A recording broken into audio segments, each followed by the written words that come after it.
شبكة الأمجاد الإسلامية تقدم هبت كالريح كالريح كالريح قوية، شبت كالنار كالنار كالنار وضية. هبت كالريح كالريح كالريح قوية، شبت كالنار كالنار كالنار وضية. سارت بالعزم فتية طارت كالصقر أبية، سارت بالعزم فتية طارت كالصقر أبية.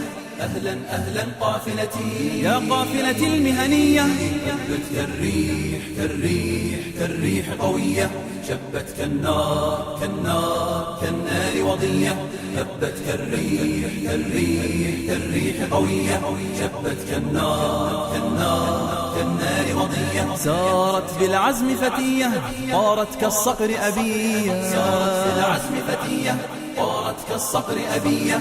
أهلا أهلا قافلتي يا قافلة المهنية. هيا جيل المستقبل نسعى ونجد ونعمل، نرقى دوما للأفضل دون العليا لا نقبل.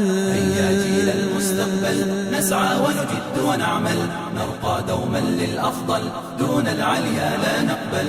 أهلا أهلا قافلتي أهلا أهلا قافلتي أهلا أهلا قافلتي يا قافلة المهنية. كالريح قوية، شبت كالنار كالنار كالنار وضية. هبت كالريح كالريح كالريح قوية، شبت كالنار كالنار كالنار وضية. سارت بالعزم فتية طارت كالصقر أبية، سارت بالعزم فتية طارت كالصقر أبية. أهلا أهلا قافلتي يا قافلة المهنية. سيروا يا صحبي حتى نتعلم مهنا شتى، سيروا يا صحبي حتى نتعلم مهنا شتى. نتقن 5 أو 6 ونعول أخا أو أختا، نتقن 5 أو 6 ونعول أخا أو أختا. أهلا أهلا قافلتي أهلا أهلا قافلتي أهلا أهلا قافلتي. يا قافلتي كالريح كالريح قوية، شبت كالنار كالنار كالنار وضية. هبت كالريح كالريح كالريح قوية، شبت كالنار كالنار كالنار وضية. نقشنامه بود نزد پروردگار الله مهربان.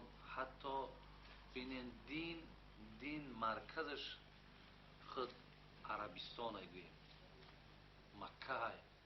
ولی خداوند ان اکرمکم عند الله اتقاکم، از همه مکرمترین شما به سوی من خدا گفت آن کسی که از من میترسد. نابسته وی ازبک وی تاجیک وی روس وی عرب وی کسی نباشه. شما دورای پیامبر رو ببینید، محمد صلی الله علیه وسلم خود عرب بود، ولیکن بلال خود حبش بود، سلمان خود از فارس بود. ببینید شما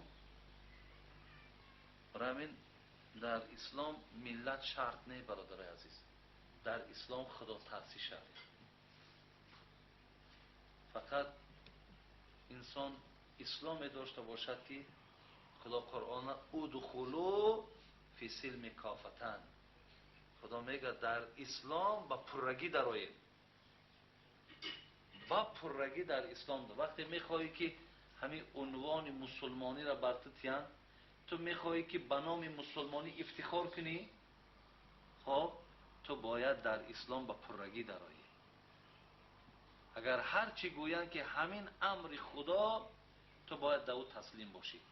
گویند این حرام خدا، تو از او باید گریزان باشی. انا اینجا می شود چی؟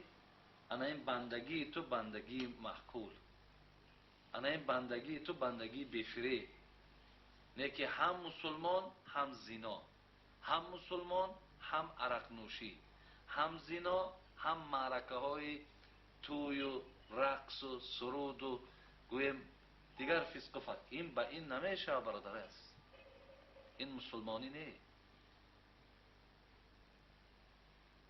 برای همین ما اگر خواهیم که در اصل همین محترم نزد خدا شویم، الله گفته سه اتقاکم، از من بترسین، پرهیزکار باشین، در راه من باشین. قسم به نام خدا برادرای عزیز، کسی در راه خدا هست او بهترین آدم است. اون بهترین آدم اون نفری است که یگان کارش پیشش سیاه نیست، گره نیست، همه کارش کشاده، همه کارش اقبال، همه کارش خیر. کسی اگر در راه خدا باشد، یقینا باشد، این خیلی درویه و هیلگر و خواب موقع عوض میکردگی نباشد، یقینا مسلمان باشد.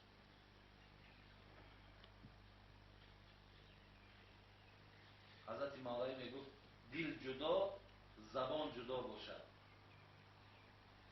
او کجا طاعت خدا باشد؟ دل جدا است، زبان جدا. این میگفت طاعت خدا نه، این بندگی خدا نه. برای من اگر ما خواهیم که محترم در نزد خدا شویم، یکون از پروردگار ما باید بترسیم. خداوند در قرآن داره سوره طلاق، ما 114 سوره داریم، یک از اونها به نام طلاق. اعوذ بالله من الشیطان الرجیم و ما یتق الله یجعل له مخرجا و یرزقه من حیث لا یحتسب. ببینید، و ما یتق الله یکفر عنه سیئاته و یعظم له اجرا. خدا میگه کسی از من میترسه همه گناهش نابود میکنم. یکفر عنه سیئاتی، در حیات خطا کردی، اشتباه کردی، غلط کردی، نادرست رفتی، خدا گفت ترسی من در قلبت پیدا شد، من نابود کردم خطاهایت را. و یعظم له اجرا، اجرهای بزرگ بزرگ مثل کوه اجرت میتون، از من بترس. یا خداوند میگه و ما یتق الله یجعل له مخرجا، یجعل له مخرجا، اگر از من میترسی همه راههایی که بند بود بالای تو همش رو میکشم.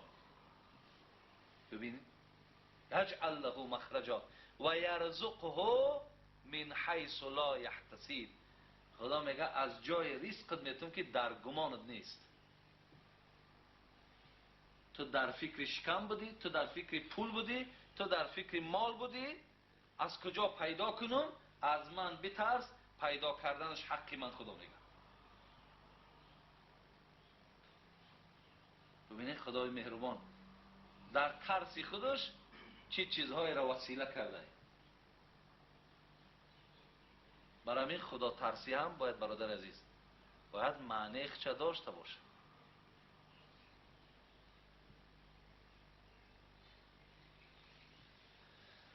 برای همین در اسلام ملت شرط نیست، محل شرط نیست، رنگ شرط نیست.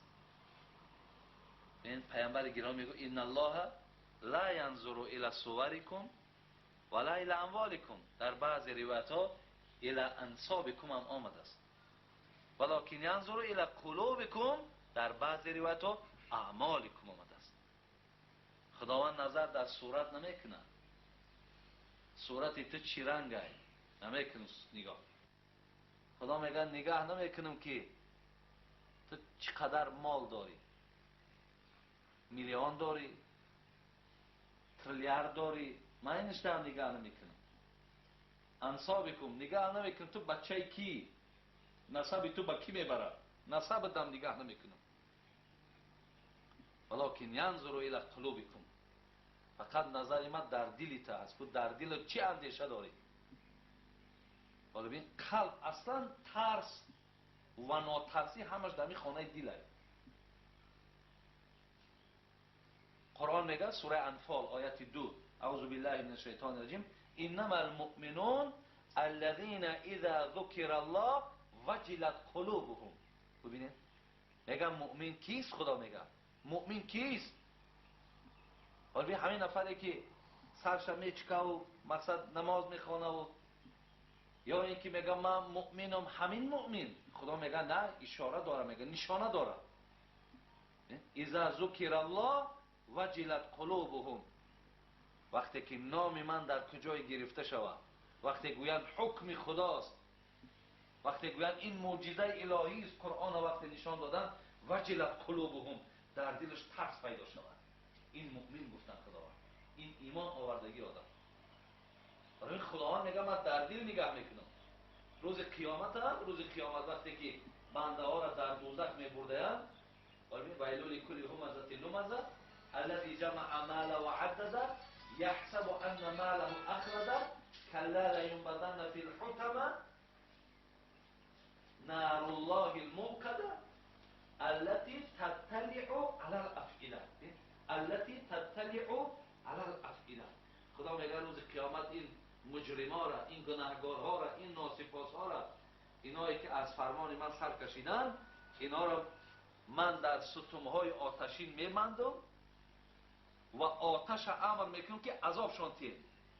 همین آتش میگه اولین ضربش در کجا میزند؟ علل افئده، در قلبش میزند. این اولین عذاب خدا از قلب سر میشید است، از دل. برای خداوند میگه من در دل نظر دارم. اگر از در دل این همین جمعیتی که نشستین ترس خدا باشه، خوش به حالت.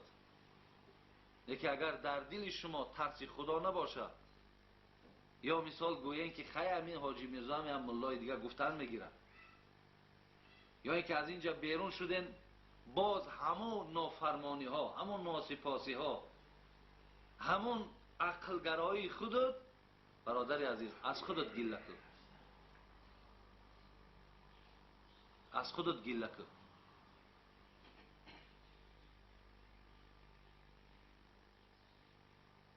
برای خداوند میگه من نظری در دل دارم و در عمل دارم. عمل. حضرت لقمان خداوند میگه ما حکمت دادیم، نه دانشمندش کردیم. پیغمبر نیست حضرت لقمان. سوره لقمان دا میگه که ما حکمتش دادیم، یعنی دانشش دادیم. همین حضرت لقمان یک قصه داره. حضرت جنونی در کتابش میگه که شنو که قصه لقمان گوش دار، به اول بنده شخص گرفتار. شب آمد سری بالین مولا، بگفت ای مرد غافل خیز از جا. این غیرت بین به حضرت دانلو بین.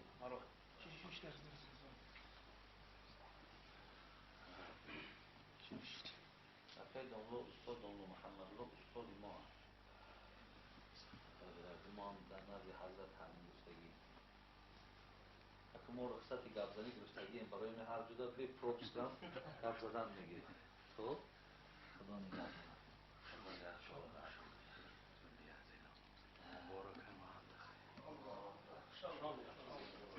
من همین چی را گویم بعدا وقتاتون هست وقیان باید که نفسو بسیونه چای نام بکشه و بعد دیگه کهی بس میکنه کتام با چای بخورید ایشم بان. حضرت لقمان میگه در اول غلام بود. میگه شنو که قصه لقمان گوش دار، و اول بنده شخص گرفتار. این قدوسای خدا بدن با غلام بودن. ببینید قسم به نام خدا آخی او را ساعت یک لحظه حیات چون اگر ما 200 سال حیات داشته باشیم با همین طرز عبادت ما با یک ساعت عبادت اونا برابر نمی شود. چیزی که حضرت علی گفت که اگر من تمامی اگر اعمال ما اگر چین کنم با یک ساعت عبادت عمر برابر نمی شود. حالا که حضرت علی هم از عبادت خالی نبود که اونا شب خواب نبودن. قسم به نام خدا این خوابی که ما میکنیم، این غفلتی که امروز ما داریم، آخی گفتی هم بزرگای خدا آخی گر قیصه خود پیشی سگ برگویم، سگ دامن پوستین زیمن برچینن. بزرگان میگن اگر همی قیصه خود من حال بندگی خود من اگر در پیش یک سگ گویم که من نامم بنده هیو، من انمی خیلی سپارش ها دارم. میدانی که چی سپارشه؟ خدا در قرآن میگه آخی این عرضنا الامانة على السماوات والارض والجبال فابین ان یحملناها واشفقن منها وحملها الانسان انه کان ظلوما جهولا. این خداوند میگه ما به آسمان و زمین و کوها امانت ما پیشنهاد کردیم. گفتیم همین امانت قبول میکنین؟ اونا میگه پوش گردانیدن. گفتن نه. گفتن گفتن ما اینا قبول نداریم. امانت چی بود؟ اینجا نماز بود، اینجا میگن غسل جنابت بود. میگه گو ما نمیگیریم. گفتن ما میترسیم که اینا ادا کردن نمیتونیم.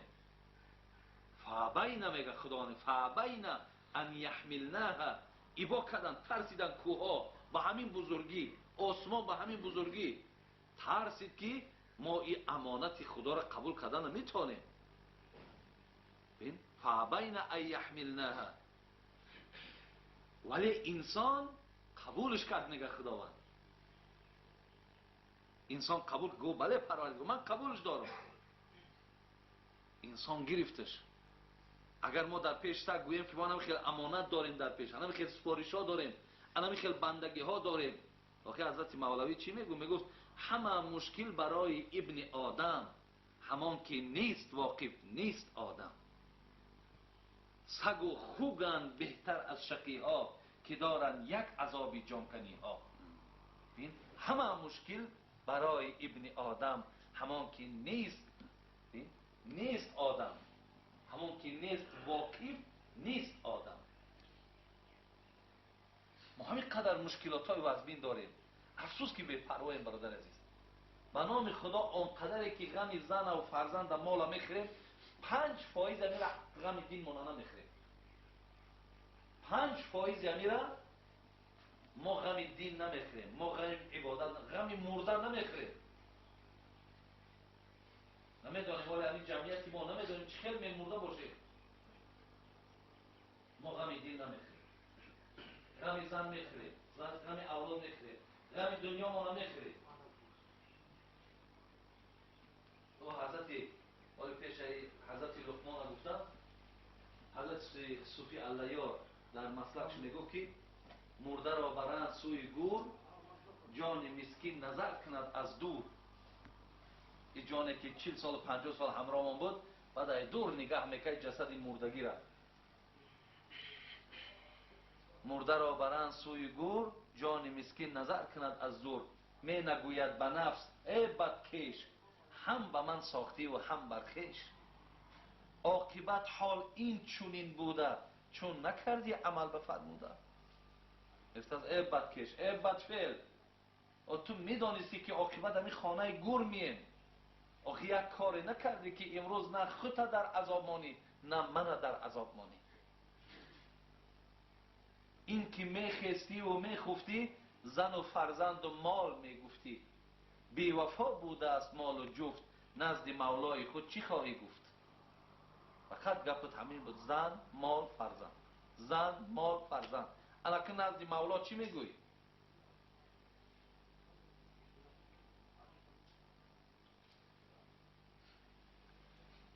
حضرت لقمان غلام بودن برادر عزیز، غلام.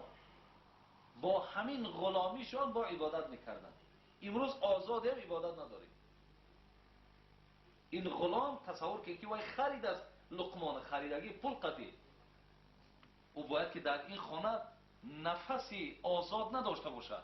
وای باید هم 24 ساعت خرباری باید کار کنه. وای برای همین خریدگی. یکی او در برابر همین غلامی با عبادت میکنه برادر عزیز. ولی امروز آزادی داریم در عبادت، عبادت نمیکنیم. اجرا کردن در قوت داریم، توانایی داریم، شرایط داریم، اجرا نمیکنیم. برای چی؟ برای که از خدا نمیترسیم برادر عزیز. یگانه چیزی که ما را نمیگذارد که پایبند شویم همین است که از خدا نمیترسیم.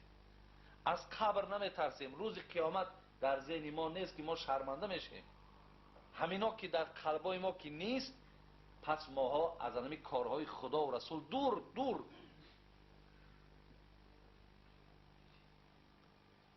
شنو که قصه لقمان گوش داد. به اول بنده شخص گرفتار، شب آمد سر بالین مولا، بگفت ای مرد غافل خیز از جا. با این جسوری را ببینید، آدمی غلام را ببینید، میاد به سر مولا خوجینش چی میگه؟ میگه ای مردک خیز، میگه از جای خوابت خیز، ساعت عبادت آمد، ساعت طاعت آمد، خیز. ولی امروز بعضی ما و شما برادر دلاور نمیشیم که بچه مانا زن مانا به طاعت عبادت دعوت کنیم. دلاور نمیشیم، میترسیم.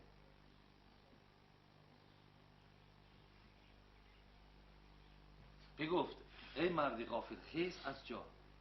برای چی؟ بهشت خواهان چونین غافل نخوابند، گداها از تضرعا بیابند. گفت آخه اگر تو مولا گفت سردار، اگر تو دعوای دین داری، دعوای اسلام داری، دعوای این داری که تو خواهیش جنت باشد، جنت خواه مثل تو نیست.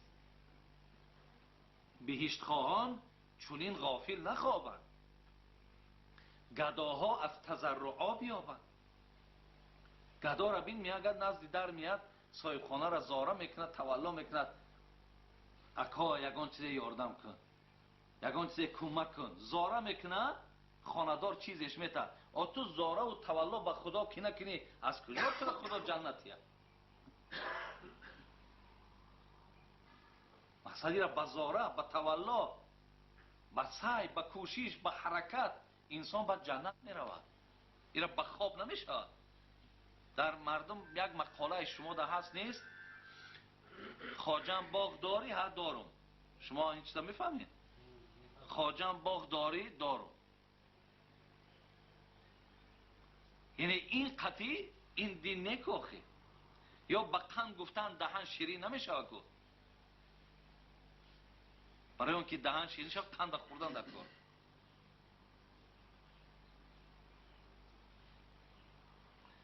مولا که مولای مغرور بود، بسیاری مولا مغرورن کو. بگو رو ای غلام ایزید کریم است، برای مستمندانش رحیم است. گفت برای گفت پق نکو. گفت چی میگوی؟ گفت تو خدا یک خدای کریم و رحیمه. گفت یک خدایی که لک بخشه، این بندش هم میبخشه. گفت برای گفت من همین خواب و همین حرکتی دارم، همین را دوام دادن میگیرم. تو در جواب گفت بگو رو ای غلام ایزید کریم است، برای مستمندانش رحیم است. یکی حضرت لقمان چی گفت؟ کریم است و ولی قهار هم هست. ای مولا گفت من قسم به خدا گو دلم به تو میسوزم. من نمیخوام که امروز من دستی تو نان خورم و تو پگاه دوزخ روی من جنت رو. همون خدایی که تو کریم و رحیمش میگوی کریم است و ولی قهار هم هست. کریم هم باشد ولی با صفت قهر کننده هم داره، قهار هم هست. ببینید کریم است و ولی قهار هم هست. رحیم است و ولی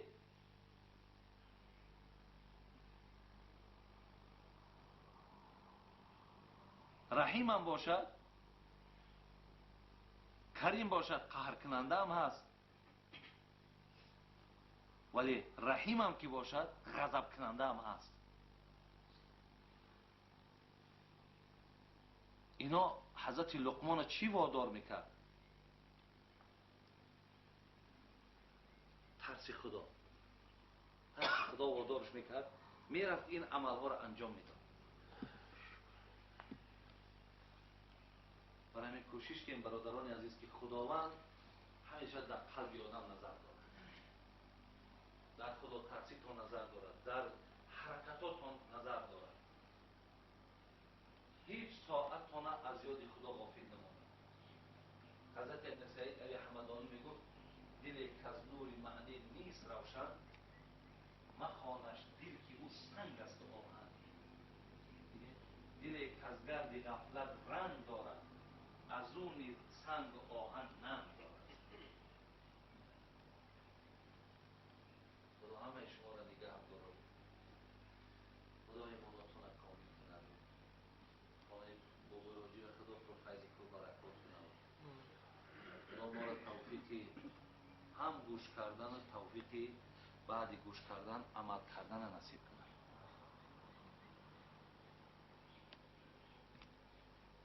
خدا خیرتون بده. زنده باشید.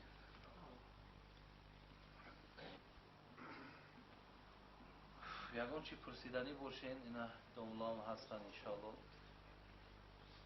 یگان سوالاتون باشه پرسین. یه هم غنیمت اید ساعت هم برادر عزیز. ای خون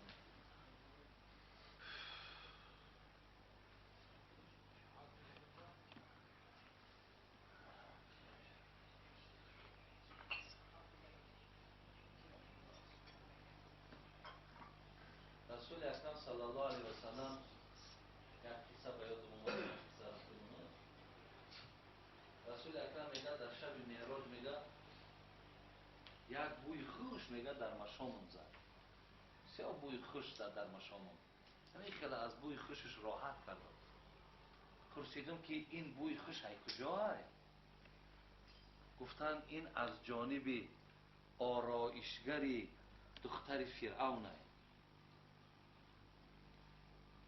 موشیتا میگن شانزن دختر فرعون. کشونه حسنه کو فرعون، یعنی فرعون موندگی های. اما کشونه حسن داشته دختراشا همونجا خیلی بریدن، کرسکه کردن. این امروز خواهرامون هم طریق کردن کوخی. فقط بریدن، کرسکه کردن، نه عقل، نه فراست، نه دین، نه ترس خدا. فقط همین میبریم کرسکه کردیسیم. با کی در کار کرسکه‌یو؟ ای خدا دانا. و ایلا اگر این حسن خدا در چهره هم دخترک داده است، این داد خدا کجا و تغییرات کجا؟ و حضرت ابوبکر صدیق میگو که سه چیزه با سه چیز نمیآوند. بویی را به تمنا، کسی تمنا کنه که من بویشم، بوی نمیشود. تن صحت به دارو، یک بیمار میشه و تن صحت سلامتی را دریاب نمیکنی. سیوم جوانی را به آرایش. یک کس از تخمین، اینم من مثال از عمرم از 40 گذشت. اگر از همین ریشم پس تراشم رنگی نیجا بعضی اینا برادرها را میبینم ریشه هالی هم زدگی ریشه کما بزنم پس کریم مالم خب کستونو برو که پوشم گلس رو که بندم آخی با گویم که این کرسکه و با این رنگ بار من خدمت جوان کردن نمیتونم. خیلی که ماشین را که میگیره و ستا ریمون میکنه، ماشینی کهنه را 1000 که ریمونتش کنه بهترینش که کنه کرسکش که بزنه کهنه ایوخی و یا نمیشه و برنگ بار نمیشه. اون چیز نوی که زواتسکای میبرایه و هایش میکنی خیلی کهنه را فسان که و های کن ببین. یکی همون دختر فرعون هم آرایشگر داشته است. ماشیتا میگن شونزنه. رسول اکرم میگه در شب معراج بوی خوش به مشامم زد و گفتن این از طرفی همون آرایشگری دختر فرعون های. گفتم این چیه؟ این کی است؟ گفتم این چیکار کردگی است؟ ولی اگر سوال شود که چند طفل در دنیا گپ زدگی های، باید شما گویین که 4 طفل. 4 طفل در خوردی در آوانی که ولی زبان نکشادن 4 طفل گپ زدگی هست. یکیش انامین دختری آرایشگری دختری فرعون بود. آرایشگری فرعون دخترش گپ زدگی بود است. میگه وقتی که دختری فرعون سرش شانه میزد همین آرایشگر که یکی شانه افتید و این آرایشگر میگه از زمین گرفتنده چی گفت؟ گفت حمد و ستایش مر پروردگار گفت و شانه را برداشت. او زمانا فرعون دعوای خدایی داشت که گفت خدا میام. این آرایشگر گفت حمد و ستایش آن خدای را که ما را آفرید. بعد دختر فرعون گفت پدری مرا میگویی؟ پدری مرا حمد میگویی ستایش میکنی؟ گفت نه. گفت آن خدای را که زمین و آسمان در اختیار اوست و خدای پدری تو خدای پدری من است و خدای من است. گفت اگر تو این خیل قول داشته باشی من پدرم خبر میتونم. گفت میلش خبر تی. گفت مثل امروزه خیلی از ترس فراش نگرفت. بعد از آن رفتن فرعون گفت دخترش گفت این دیگه خدا را حمد و ستایش میگه تو را نمیگه. آخی تو گفتی انا ربکم الاعلی، من خدای بزرگ هستم. ای خدای زمین و آسمان میگه. فرعون گفت همین خیلی است. گفت ها همین خیلی است. گفت که در آب گرم در آتش میپرتاند. گفت میلش، من از این قول نمیگردم. بعدا میگه دیگ تیار کرد که مثل اسب بود میگه. بعد در همون دیگ میگه آوردن ها که در همون دیگ میپرتایش. گفت که پیش از آنی که مرا در دیگ میپرتایی یک خواهش دارم. چه خواهش داری؟ گفت همین فرزندان و همش یک جای همراه من پرتاب. گفت میلش گفت از ما اجرا کردن. وقتی میگه مادر را پرتافتن، چند فرزندایی که بود پرتافتن، آخران کودکی بود که در دستش بود. میگه اون کودک وقتی نزدیک می‌آوردن، میگه که همین کودک با آوازی بلند میگه به مادرش به سوی دیگ بود، میگه مراجعت کرد. مادر گفت صبر کن، تو حق هستی. گفت خدا همراه توست. میگه کودک نوزاد، کودکی که در دست مادر بود، همون میگه با گپ آمد، با کلام آمد. این برای فرعون درس بود ولی درس نگرفت. گفت مادر تو حق هستی. گفت آن خدای را که تو حمد و ثنا گفتی، همون خدا خدای بر حق است.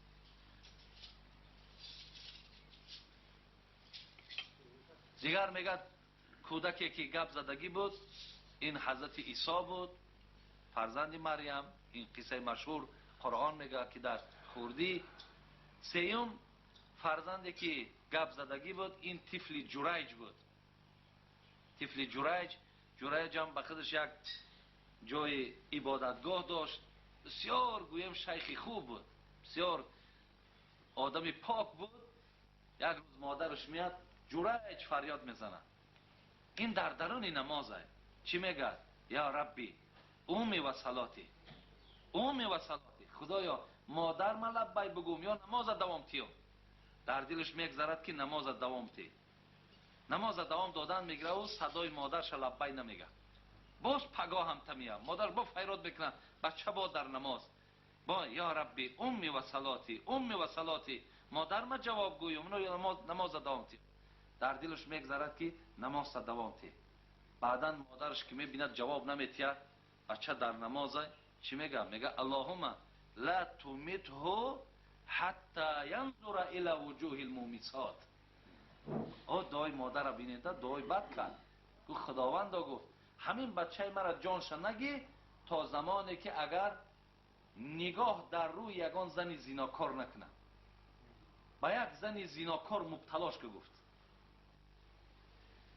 بعد از آن میگه یک زن زیبایی بود در همون ملک. میگه دعای مادر کارش کرد. میگه آمد و همون زن گفت که این شیخ گفت یگانه من میتونم که مقصد مبتلای زیناش کنم. رفت هر چی که نغمه ها کرد، شیخ تماما گویا که کسی را نمیبینه. بعد از آن میگه رفت به یک چوپان رسید و از همون چوپان میگه حامله دار شد. بعد در شهر اعلان کرد که ای مردم، انامین جریجی که شما از او دعا میگیرین و درود میگیرین و همین را همچون پیشوا میدانین، این همین حمل شکمی ما. گفت از همین جریجه. دیگه مردم ناپرسیده آمده جای عبادتگاهش ویران کردن، خودش شتکاری کردن. بعدا گفتن ای بنده خدا چی گپ است؟ گفتن زنا کردی. استغفر الله. گفت من زنا نکردم. گفتن اینا شکم، اینا فکت، اینا دلیل. گفتن همون زن بیارین پیشی من. بعد آوردن. مردم بسیار جمع شدگی. میگه گفت کدام زن است؟ گفت اینا. گفت خیلی شکم دم کردگی در داخل فرزند. بعد میگه راست به راست ایستاد و گفت پروردگارا، گفت من از این کار گفت دورم، من از این کار تماما درک ندارم. خدای مهربان تو را دعا میکنم که از خود همین فرزند در سخن درار که همین کار زشت در حق مادر همین کی کرده است. میگه از داخل شکم میگه کودک به صدای بلند میگه فریاد زد که ای مردم آگاه باشید که این جریج پاک است. من از جریج نیستم، من از فلانی چوپان هستم. در شکم مادر میگه این کرامات بود، این فضل بود، این پاکی و تازگی جریج بود. میگه همون کودک هم از اینجا چی گپ زد. سیم کودکش این بود. چهارم کودکش میگه یک حدیث دا میگذرد. میگه در پیشی بری مادر بود. میگه بناگاه میگذشت که نگاه کرد که یک مردی همتری لباسای زیبا و بالای اسب سواره. این مادر خوشش آمد. گفت این مرده که خوب، این اسب بین، این شرایط بین. گفت پروردگارا، گفت همین فرزندکی که در دست دارم مثل همین بگردان. این فرزند میگه شیر میمکید، میگه دهنش از پشتم بیرون کرد، گفت خداوندا مرا مثل این اصلا نگردان. بعد از آن میگه مادر کمی قدم زد، میگه رفت اون طرف نگاه کرد که یک آدمی همیتا بیچاره را شتکاری دارن و میگن زنا کرده زنا کرده. مادر دلش سوخت، گفت خدای مهربان فرزندی مرا مثل همین نگردان. میگه فرزند باز پستان مادر را پرتافت، گفت خداوندا مرا مثل همین بگردان. بعد از آن میگه مادر پرسید فرزند، گفت آخی وای بهتر و خوبتر بود، گفتی مثل وای نگردان، این قدر حال تباه دارد مثل این گردان. گفت اون کسی را که تو دعا کردی وای ظالم است، گفت او ستمگار بود، او خونخوار بود. من گفتم خدایا مرا مثل وای ظالم نکن. یکی این بنده را که امروز عذاب و شکنجه میتن، این گناه نداره، این زنا نکرده است، مگر زنا را در گردنش تهمت کردیستند. برای من گفتم خدایا مرا مثل همین بنده مظلوم بگردان. این 4 تا فرزندی هستن که در دنیا گپ زدن و شب معراج پیامبر گفت مرا بوی خوش رسید، گفتن اما بوی آرایشگر دختر فرعون است که کودک میده بزرگی خدا و ترس خدا را در بین مردم آشکار کرده بود. کو مرحمت کنین اکو بچه ها، مرحمت کنین، زنده باشین.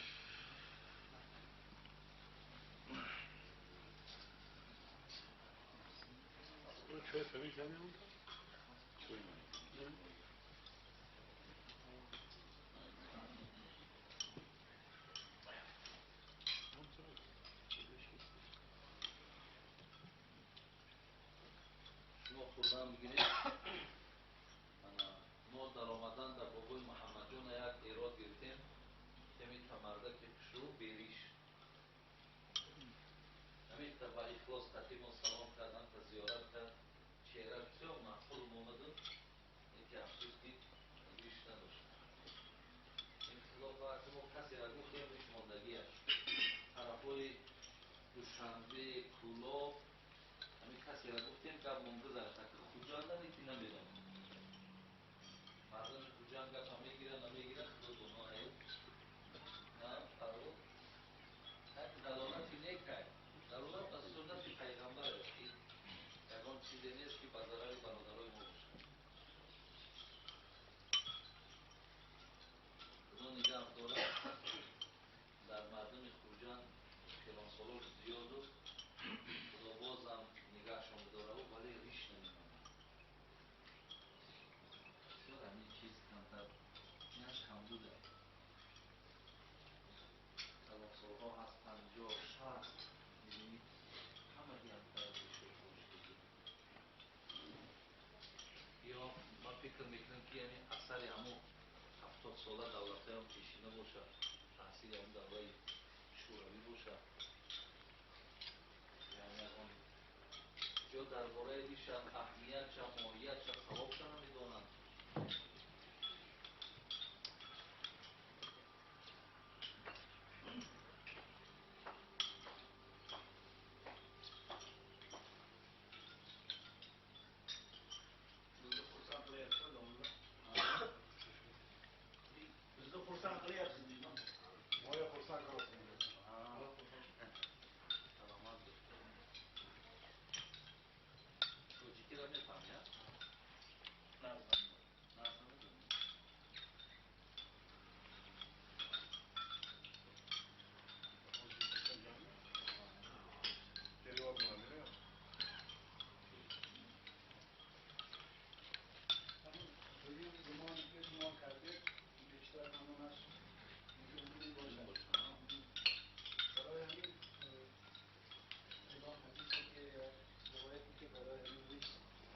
دعوت میکردیم میتونیم تصدیق کنیم انشاءالله.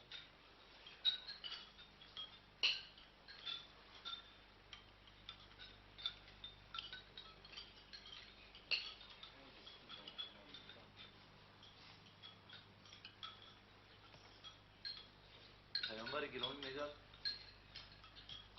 تابوت دیدن خودش عبرت است.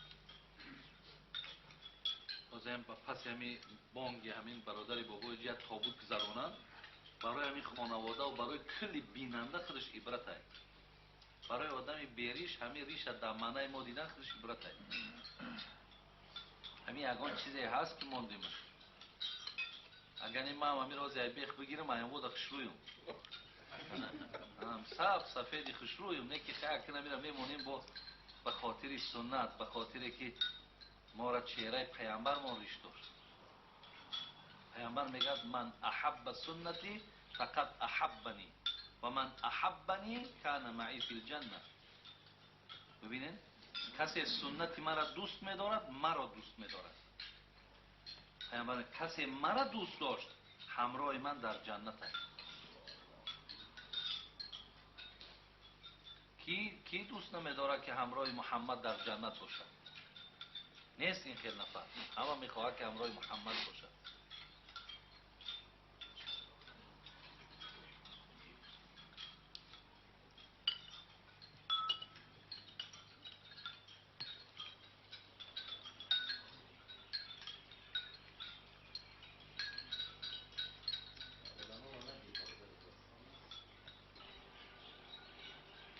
خمس من الفطرة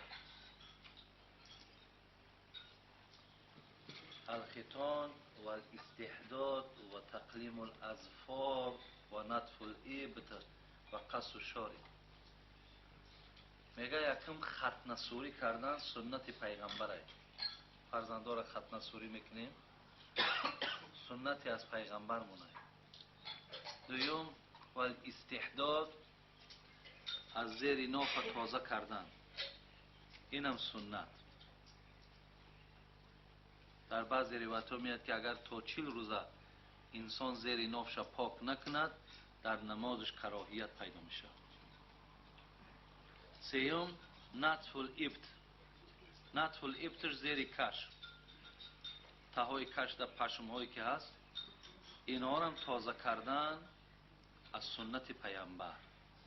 و تقلیم الاظفار ناخن ها را گرفتن. پنجم و قص و شارب برود ها را پس کردن. مویلب برود میگیم مویلب میگیم اینها را پس کردنم اینم از سنت پیامبر. مویلب ها پس شوند ریش ها کشال کرده شوند.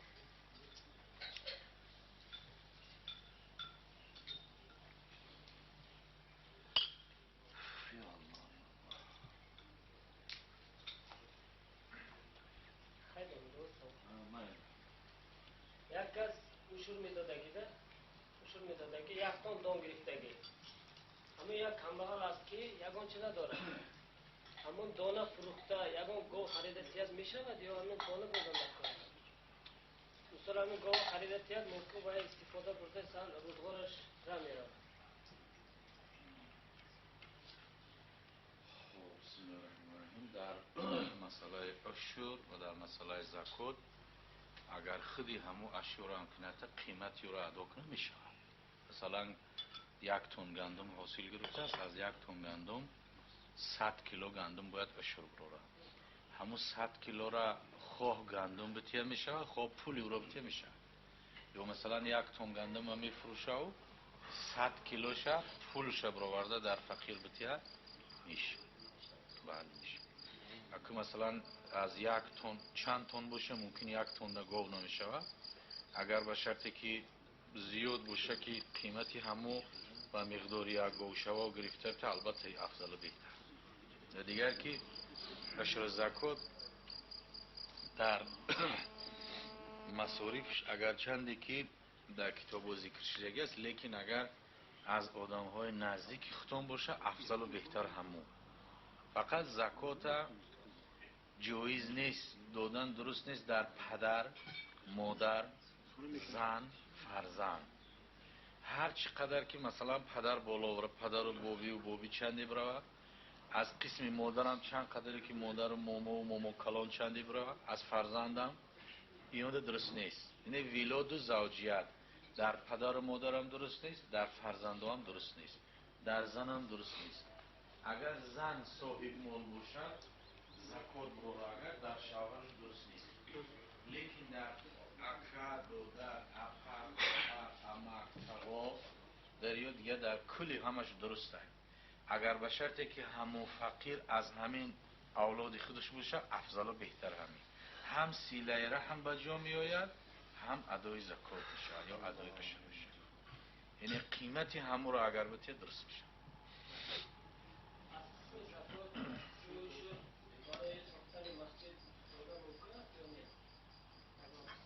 اصلا در حدیث ها پیامبر خدا صلی الله علیه وسلم زکات در مسجد دادن منع کردگی است. زکات چرکی مال است. یعنی یک انسان دستش که میشوه پاک میکنه همو غساله میگن ششتگی. خب رسول خدا میگه که غساله خودتان را در خانه خدا و در اولاد من صرف نکنید. یعنی کسی که سید زاده هست، سید زاده میگن که ایشون زاده سید زاده از اولاد پیامبر، در او اولادم دادن خوب نیست و در مسجدم همو غساله را صرف کردن درست نیست. لیکن امروز فتواهای معاصر در مسجد صرف کردنش جایز میدونن، خصوصا در تاجیکستان، به خاطر که دولتی مثلا ما دولت تاجیکستان دولت اسلامی نیست، قانون اسلام نیست. در یگان جای کنستیتوسیای تاجیکستان ما بسم الله و الحمدلله خدا و پیامبر وجود نداره در قانونهای ما دنیوی است. به همون خاطر مسجدها رو حکومت نگه نمیکنه، مثلا یوردان نمیته یا که در مسجد بنا نمیکنه بلکه از مسجد میگیره. و همین خاطر که مسجدها هم محتاج که هستن اگر کسی زکاتش برآورده در مسجد بشه درست میشه. لیکن بهتر و افضلش همین است که همه پول زکات در مثال پاسمو میتونن فقیر باشن یا در خراج میتونن یا در مثلا که پول سویت دیگر چیزا اگر صرف کنن بهتر. در امارت مسجد صرف نکنن خوبتر بهتر. لیکن خلاص اجازت هست که در مسجدها بازی بسیاری برادرای ما مال دارن مثل باید زکات بتن، یکی همت ندارن. بزرگان میگه همت هدرا هست کو میگه دولت هدرا فیل بردارد میانش بشکند، همت هدرا پسه برداشته به هندوستان برد. برای همین حاضر همین خیلی هست که پولدار هست همت ندارد، بعد همون مجبور میشد که زکات چطیه و زکاتش خیلی مجبور است. همون هم خیلی دارد اما اندک ایمان که هست میگه زکات برای این برای بتا در مسجد هم میشود. برای گفتگاه که دوملا که محتاج مسجد ها امروز بسیار محتاجن، بسیار ضرور دارن. اگر همون امارت یک میکروفونی هم در نمیخره، یک قالین میخره، یک آبادی میشود که 4 مسلمان آمده در اونجا مثلا باید سخن خدا و رسول میشنود. امروز با عذر ضرورت درست شده، با عذر ضرورت است و الهی مستحق زکات نیست مسجد، یکی ضرورت است. مثل دولت های اسلامی اگر ای بیت المال ای طرفی بودجه دولت اگر مسجد کمک کرده شود اونجا زکات نمیتیم، یکی امروز نداریم ما ایرکوخ. برای همین درست است که دلالت های زیاد کنید که همین مالدارو زکاتی هست. اگر همین خوجند همین قبولداری که هست همین خوجند خودتون اگر زکاتاشون جدا کنن خدا خواهد چندین بهبودی و چندین مسلمان دیگر غیر صاحبی باید تکنانی دیگر میشود. همین خوجندی و خودشون هستند اگر به شرطی برارن. سوالی دیگر دارم. اما یک تون اوشو دادن در کار برای کمبغلا، همین یک تون نه یک کس دو کس با دادن بهتره یا 10 کس با 50 کیلوگی یا 20 کیلوگی تقسیم کنند بهتره؟ این شرط دیگر یکون چی معین نیست. اگر به شرطی که مثلا فقیرها زیاد باشن در فقیر زیاد تقسیم کنه افضل و بهتره. مثلا که یک لینچه یک خوبچه هر 10 نفر ده بتن این افضل و بهتر است از یکی در 1 نفر بتن. یا مثلا از باب زکات هم اگر نصاب امروزه موافق مرکز $3053 است. همون $3053 میتونه که در 20 فقیر تقسیم کنه. در یک فقیر او را دادن در حالت جایز است که فقیر قرضدار باشه. مثلا قرضدار از قرض بسیار داره در او بتن جایز میشه. لیکن اگر قرضدار نباشه در چند فقیر بتنی بهتر خوبتر. عشر و زکات به منزله همین ناخون است. مجتهدا بیان میکنن که اگر این ناخن سری وقت اگر گرفته شود هم انگوش تازه هست، هم مستحکم، هم سالم. لیکن اگر همین ناخن گرفته نشود وقتی که بلند شدن گرفت درون و هر چقدر مثلا که غجدی جمع شدن میگیرد یک روزی همون ناخن میشکنن یا چپگردان میشد، چقدر صرف خرج در اون میشود. اگر سری محل بگیرد این چیز در حفظ حمایه است. زکات هم به همین طریقه است، یعنی مال همون مسلمان پاک میشود. اگر زکات نمراره حق فقیر مسکین در مالی و است، اون مال پاک نیست، حلال نیست، تا اونجایی که بعضیا حتی که بیان کردن که کسی که اگر نماز میخواند و ثروتمند از زکات مال نمیبرد نمازش قبول نیست. به خاطری که در هر کجا که خداوند در قرآن نماز ذکر کرده است از قفای و زکات ذکر کرده است. اقیم الصلاة و آتوا الزکات، با پا دارید نماز را، بدهید زکات را، هر کجا بدهید زکات را. یا در اولی سوره مبارکه بقره ببین، خب و مما رزقناهم ينفقون، ایمان به غیب دارن با و مما رزقناهم، از آن چیزی که خدا به اونها رزق داده است ينفقون، نفقه میکنن. اینه که در باب صدقه کردن و دادن هزارها جای قرآن فقط انفقو است، بدهید، صرف کنید. از صرف کردن و دادن نترسین.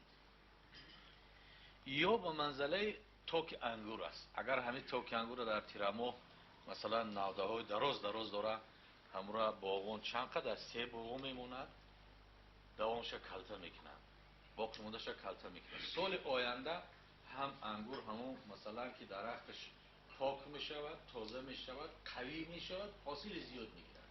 اگر به شرطی همون را پاک نکنن، تازه نکنن، کلته نکنن، همونطور میمونن، پشه جمع میشود، زنبور جمع میشود، حاصل نمیشه و میپوسه نابود میشه. اگر همون زکاتش هم سری محل هر سال برآورده بیتید، مال یا در حفظ حمایت خداوند. و هر کسی که از مسلمان زکات میبرد بے پروا باشد که مال او را ظالم خورده نمیتونه، مال او را ظالم گرفته نمیتونه، مال او گم نمیشود، مال او را دزد برده نمیکنه، دزدی کرده نمیکنه وقتی که زکاتش برآوردگی بشه. لیکن اگر زکات نبرآورد، گاه مثلا از $4000 $100 واجب میشه رو قرینه، $4000 $100. گاه هم میشود انسان های هستن که زکات نمیبرن، ثروتمندا بعضیش میشنویم درس که زکات نمیبرن، جمع میشه یکی در چنگ یک ظالمی به خدا و به ایمان میزنه، 50-60 هزار دلارش در پاره میرود. اگه این $100,000 در پاره رفت، این جزای دنیایی است که عذاب میکشه، برآوردن قین است. در قیامت هر یک تیور تنگه به تنگه در نزد خدا جواب میده که تو در حرام صرف کردی.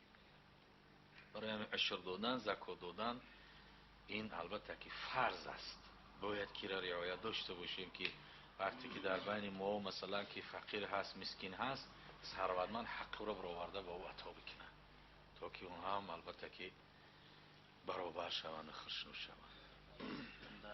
در همین جای قرآن دوملو گفتن که انفقو آمد، مراد از انفقو زکات هست. نفقه کنی، مثلا پرداخت زکات کنی. در قرآن جای حسرت آدمایی که نمیتیان اومده، کسانی که نمیتیان، خداوند حسرتی بودنشون، حسرت خوردنشون هم آورده است. کدام وقت؟ خدا میگه و انفقوا مما رزقناکم من قبل ان یأتی احدکم الموت.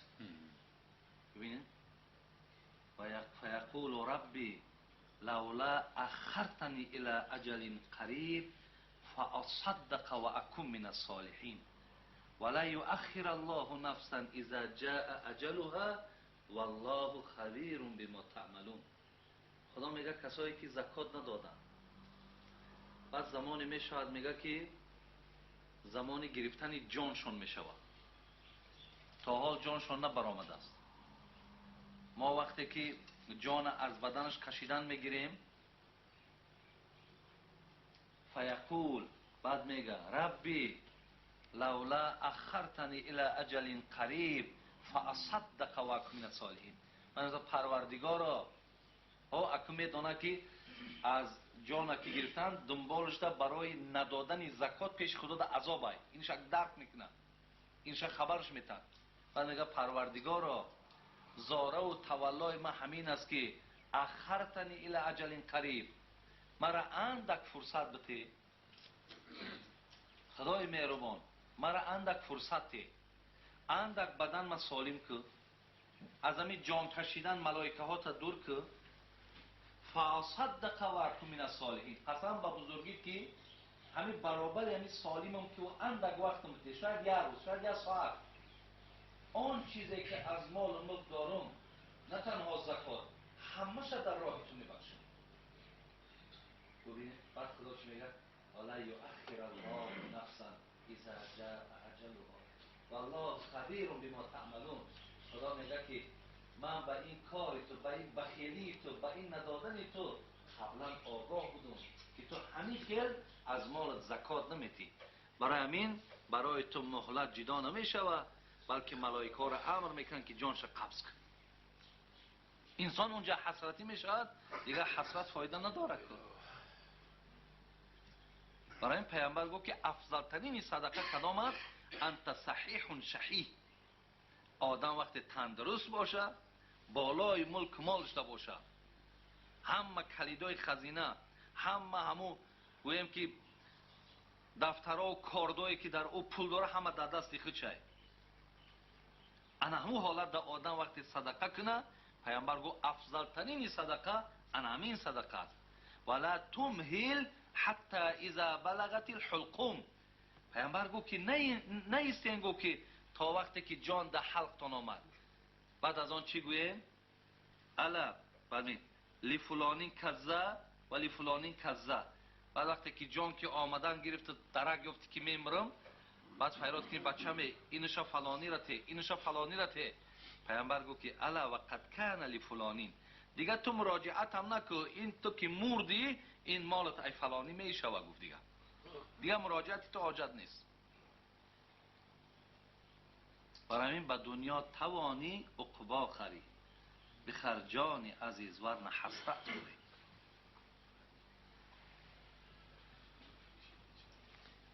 مسئله اصول باید نقشوی در واقع همین خیلی حالت ها نشستی مثال باید از دهقانی زراعت اصول بیته.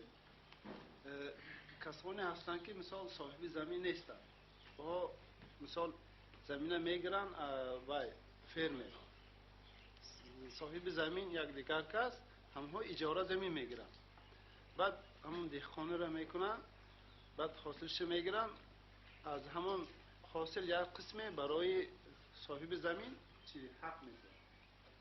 همین کسا اصول میده یا نه؟ برای واجب نیست. نه. وقتی که زمین مثلا از من باشه و همه از من باشه، شما کارگر باشین و حاصله جمع کنین، بعد مثلا حاصله ما بگیرم یک قسمش شما رو بتون، شما دو واجب نیست. برام الله اون شما را التماس که اولادهای پیغمبرای یک گفته میداده و که حاضر باشن کدام دولت ها هست.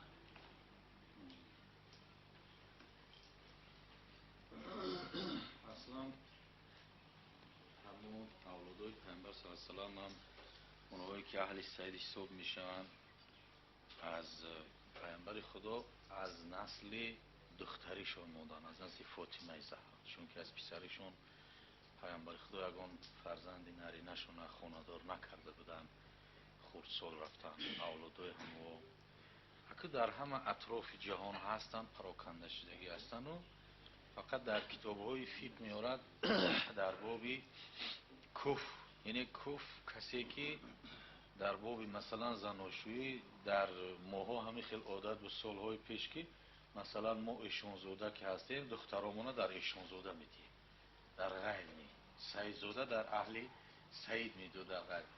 یا دلیل میکردن یک مسئله که والعرب و بعضهم کف لبعضین، عرب ها همش کف نیستن، عربی خریستیان هم هست، عربی کافر هم هست، عربی بیدین هم هست، همه عرب یک عرب نیست. بعد با میگه که و قریشیون بعضهم کفون لبعضین.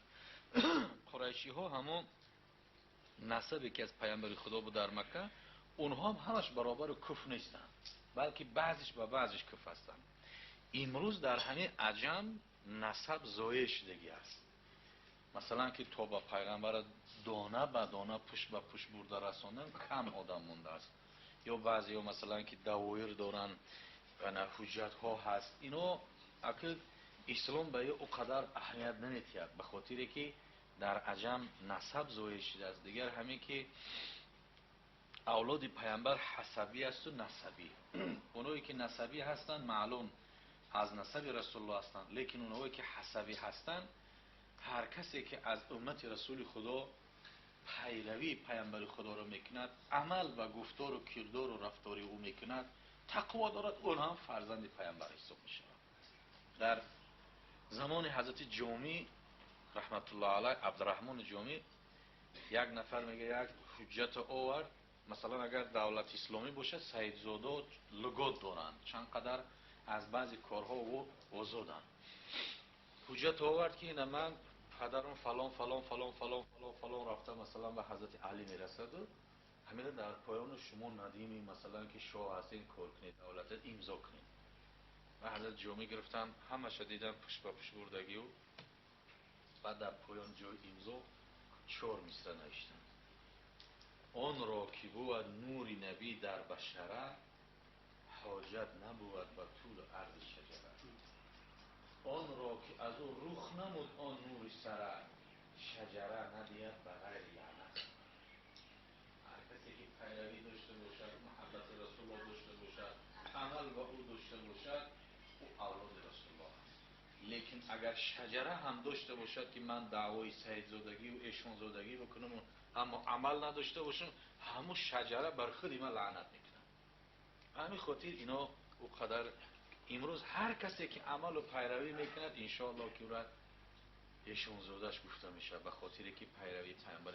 حضرت بلال حبشی هم عرب نبود، بلال حبش عرب نبود، سیدزاده نبود، سفیدپوست نبود، لیکن او قدر محبتی که بر پیامبر خدا داشت که رسول اکرم از دنیا گذشتن در مدینه ترک مدینه کرد.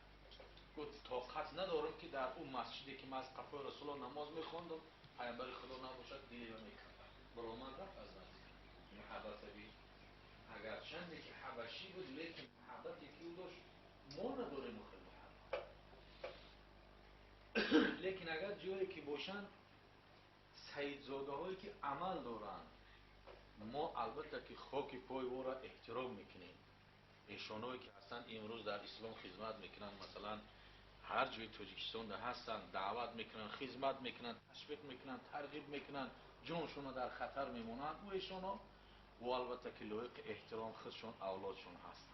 در کتاب کبایر شمس الدین ذهبی در شرحش میاره که در سمرقند کسی بود میگه از اولاد سیدزاده بودن، اولاد پیامبر بودن، ثروتمند بودن، دارا بودن، زن داشت و صاحب 4 دختر داشت، دخترای خردسال. یک چی سبب شد که مال و ملکش گرفتن، خانه‌اش گرفتن، او کس از دنیا گذشت.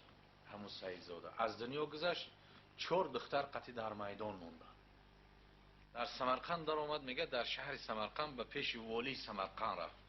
والی سمرقند رئیس شهر سمرقند به پیش رو گفت که به من یک جای زمین عطا کن، یک خانه عطا کن که من سرما پیشانده کنم، دخترکم کلام کنم.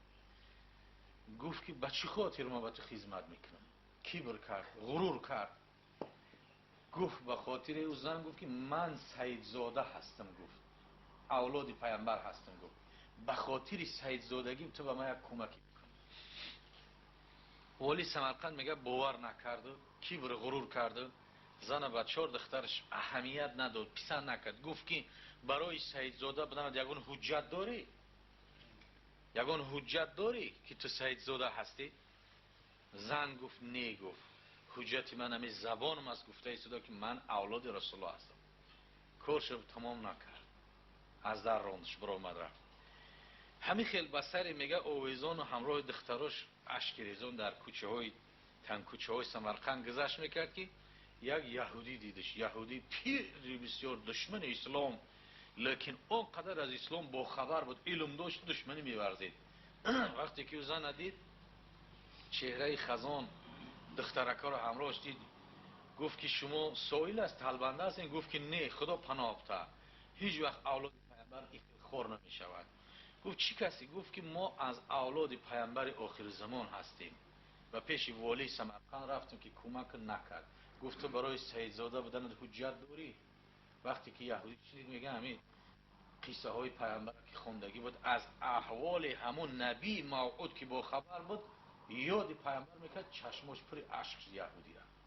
گفت که بیامد را در خونم جا میکنم، وقتی که تو اولادی همون محمد باشی صلی الله علیه و سلم من تو را جا میکنم. و خونش آورد، در خونش در اطراف جای آبادش یک چهاردیوالی کهنه بود، در اونجا قطعی دخترات بیست، ما با تو خدمت میکنم. در دلش میگه فقط و فقط عشق پیغمبر بود و همون محبت همون کودکا. بعدن میگه وقتی که طعامشون آوردن خواستن طعام بخورن، کودکا دستشون گفتن دراز میکنن که مادر گفت نه، این کسی که به ما نیکی کرده است ما باید در حق او دعا کنیم. حالی خاندانی که به ما نوش و نعمت مهیا کردن، زحمت کشیدن، در رفتن دعا در حقش میکنیم، این البته قرض است. گفت اول دعا میکنیم. گفتن چی دعا میکنیم؟ گفتن که همه را دارد، یگانه چیزی که ندارد گوهر ایمان است، اسلام است. دعا کنیم که خداوند از همون گوهر ایمان همین یهودی را نصیب بگردون. دخترچه همه دستای کوچکشون نگه برداشتن دعا کردن که خدایا همین کسی که با ما نیکی کرد تو هم با اون نیکی کرد، ایمانش نصیب کرد. میگه از بیرون گوش میکرد، گریه میکرد. بعد میگه شب نصف شب بود، میگه در بالای جوگش نشسته بود، خوابش نبرد. همین تا یک پینک رفت، میگه که حولی کلان داشت، دروازش یکی تق تق شد، از پشت دروازه میگه رفت نگاه کرد که 3 نفر برآمدن. یکی میگه پیش پیش بود، چهره به مثل آفتاب همونطور میدرخشید، رسول خدا صلی الله علیه وسلم بود. از طرف راستش ابوبکر صدیق، از طرف چپش عمر فاروق. از در آمدن. یهودی وقتی که دید و در گوش صدای شنید که این از پیغمبر آخر زمان محمد صلی الله علیه وسلم، از شادی میگه گریه میکرد، میدوید این طرف اون طرف که حبیبی خدا خانه ما آمده است. بعد از آن پیامبر خدا با او سلام کرد، گفت که ای پیامبر خدا، گفت کلمه عرضه بکن که من مسلمان شم. رسول خدا اشهد و لا اله گفت، کلمه عرضه کرد، یهودی مسلمان شد. بعد از آن با او شخصی مسلمان شده یک قصر در جنت نشون داد که همه از در یاقوت. این گفت جای تو است، به خاطر یکی از اولادی مرا تو در دنیا کمک کردی، مدد کردی، به خاطری که گفت سیدزاده هستم، انا همین قصر از در یاقوت و مرجان بدگی در جنت نصیب تو هست. وقتی که میگه ایره شنید ایمان آورد، قصر فهمید، از خوابش بیدار شد. در نصف شب همه زن و فرزنداش دعوت کرد، آورد کلمه عرضه کرد، همه مسلمان کرد و همه به پیش خاندان همون بیوزن سیدزاده و کودکاش آمدن. در همونجا آمدن، قدم های همون دخترکا را یهودی میگه بوسه میکرد، در چشمش میمالید که و خاطر شما خداوند بر من ایمان نصیب کرد، و خاطر شما خداوند در جنت به من یک قصر عطا کرد. بعد از اون زن و فرزندش گفت که همشون تا زمانی که ما زنده هستیم غلام شما هستیم، این خونه و حولی همه از شما هست، ما غلامای شما هستیم. این شب هم بود که والی سمرقند طهارت کرد، در کرد، نماز خواند، خواب کرد که پیامبر خدا صلی الله علیه وسلم همراه ابوبکر صدیق، عمر فاروق به قصرش وارد شدن. رسول خدا صلی الله علیه وسلم با چهره خشمناک، غمگین وقتی که داخل شدن، میگه این والی سمرقند گفت السلام علیکم و رحمت الله یا نبی الله. گفت پیامبر رو شهید طرف گردون، از این طرف اومد سلام کرد، پیامبر خدا رو شهید طرف گردون. بعد از اون گفت که ای پیامبر خدا، گفت من یکی از امتای تو هستم، هر شب به تو صلوات میفرستم، آیا مرا نمیشناسی؟ پیامبر خدا گفت برای امت بدنت حجت داری؟ حجت داری که من تو را بشناسم، تو امتی من هستی.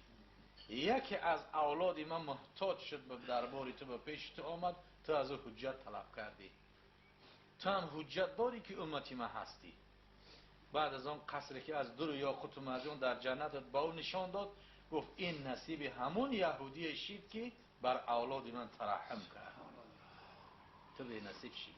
وقتی که سحر شد میگه والی سمرقند دیوانوار سر پای برهنه میگه در کوچه ها میده کی مهمان دیده است، کی یک زنه با 4 دخترش دیده است، دویده و دویده و دویده عاقبت از تن کوچه های همون سمرقند یک جای رفت یافت او خونه را در تق تق زد.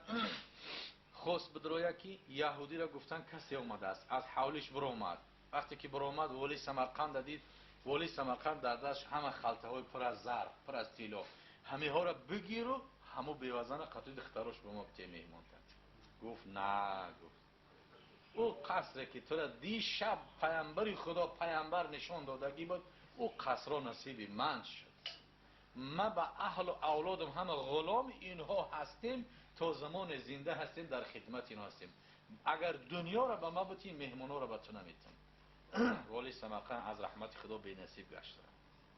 یعنی این در کبایر آورده است به خاطری که اگر کسی که سیدزاده و از اولاد پیامبر باشد و عمل داشته باشد احترامی و البته که ضرور است، احترامی اهل بیت ضرور است. در سابوس میتی و که دیگر شلخال دیگر چیزا را تامیناتشون میکنی، از این گاه ها زکات واجب نمیشه. وقتی که فروختش از پولی او واجب میشه، از خودش نمیشه. همین مقصدش همین تجارت آلش میکنه، روزگارشون میشه 6000 7000 دلار شده و سیرانه گاوا، لیکن همین وایش داشت میخرد، همه چیز میخرد، خانهشون میپاید. مقصدش هم تجارت هم زندگی دیگه کارشون نیست. همین به همین خیلی بله، همین را گفتیم که اگر به شرطی که خودش تامینات گاوا رو میکرده باشه بعد دهنش نمیچره 6 ماه زیاد او ده زکات واجب نیست. وقتی که گاوا را پول کرد بعد از پولش واجب میشه، از خود 5-6 گاو زکات واجب نمیشه.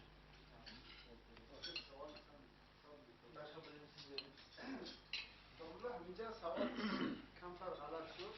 مقصد این کار همین است که مثال باید 7-8 گاو همین گاو باقر رو برادر فروشی مگر یا پولی کلام میشه. همین مبلغ آیا نصاب زکات رو میدارد یا نه؟ همین فکر میاد. مثال 3050 دلار مثال گوییم نصاب زکات است.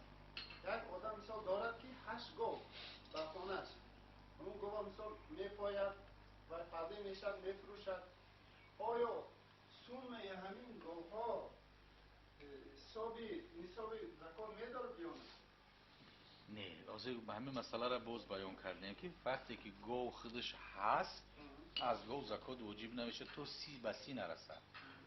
وقتی که گاو ها را فروخت بعد از پولی و زکات میبره، از پولی مثلا پولی نقده هسته از همون مثلا 3053 دلار 77 دلار میبره. لیکن در یک ساله که مثلا غیر گاو، مثلا گاو نصابش علاهیده است، گاو بزرگوسفند، یکی در صورتی که تاجر است مثلا مغازین داره، همه اشیاء روزگار هر چیزی که میفروشه یک سالش همش حساب میکند و از همون زکاتش میبره. خواه از همون اشیاء زکات بدید خواه پولش بدید. مثلا که خب اینا فرفور میفروشه یا کرتا و مثلا که بروگ میفروشه از همون زکات میتونه که 20 بروگ یا 20 کستونش برآورده در فقیرا بتید با میتونه پولی وارد یک سالش در این تجارت همش جمع کرده حساب نمیده، لیکن گوسفند حساب یا دیگر است. وقتی که میفروشد از همون سوم زکات میده. بله از پولش زکات واجب میشه. چون با یک همین زکات درباره زکات کسی که خانه داشته است که همون خانه برای تجارت که برای همون پولش پاک کردن خریده میگی زکات همین چیکار میشود؟ خب خانه مثال کلان سومش کلان یک 20,000 روپیه 50,000 دلار باشده همون کارت زکات همون رو میده. زکات در صورتی که در غیر معامله میگه زکات واجب میشه به نیت تجارت. اگر به شرط به نیت سودا گرفته باشه یا آبادش کنه و قیمت نیت فروختن داشته باشه او را هم قیمتش حساب میکنه، زکاتش میبره. هر سال میده یا وقتی فروش؟ هر سال زکات در یک سال یک بار واجب میشه. لیکن اگر خانه خریده است و به نام بچهش، به نام دخترش، یا خانه خریده است در همون یک جا مانده است به خاطری که یگان مثلا کوارتیران میشونن، اجاره میشونن، در یا زکات واجب نمیشه. اگر نیت تجارت نباشه واجب نمیشه. لازم یک تا سیانیت biz 100 ta govay bilan bitta xona bor. Ba'zi bag'ara 7,000 dollar pul ham, 7,000 dollar pul. Hani sey holat bu, misol 9,000 dollar, 7,000 dollar. Bitta xonam 7,000 dollar meysta. Aham bitta xonamim 9,000 dollar metyam yo xonamni furosham metyam. Chiqelim mesela. Ne xona رو نافروخته metyam ay soqqa. بله 5,000 dollar. این 100 ta govma ton nafrosham pulini metyam. اگر باشد که خودم نگاه کنم اگر یک 100 تا گو هر یک 30 تا 40 تا جلده سیکو یک گو میتی نه اگر باید 6 ماه چهارد میتیم مثلا نه چهارد خودم نگاه کنم آهم میتیم نمیتیم نه 100 تا گو نمیتیم آها اینه جدا رفتم میگم این استادم میگم اگر همین 100 تا گو مثلا همه که ابراد به درونده برای 100 تا گو استاد زود مثلا پولش با فایده اون داشت 100 تا گو مثلا 20 فروختم جاشو با 20 خریدم با فایده پول مون همون پول این پول بخوش کردم اینجا اینا همین بساز همین گرانک ساز اینا که همین مسئله چیکار میشه میگن 100 تا گوات زد خجیل چیکار این پول 100 تا گو من زکات نمیتیم من اینش به گرانک ساز 100 تا گو استفاده میگیره دوم این خیلی است که مثال همه حساب کتاب قطعی است به خاطر که 100 گوه در همه خودی خانه جو کردن خوراندن نگاه کردن خیلی مشکل است.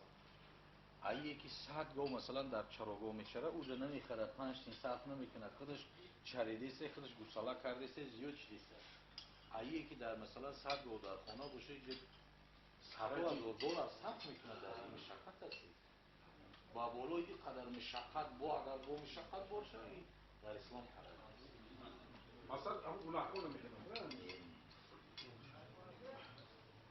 همون دانو مسئله نماز جماعت باز آدم گفتن که یک سواتی گفتن مسئله نماز مسئله بی نمازی و مسئله نمازخانه که بی جماعت نماز میکنه من خودت آشنا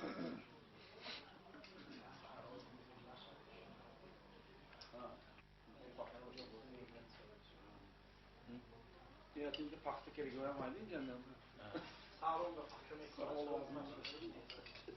در سهرام میکنه جماعت وجود کنی ساز که در سهرام که هست شرایط مسئولیت نیست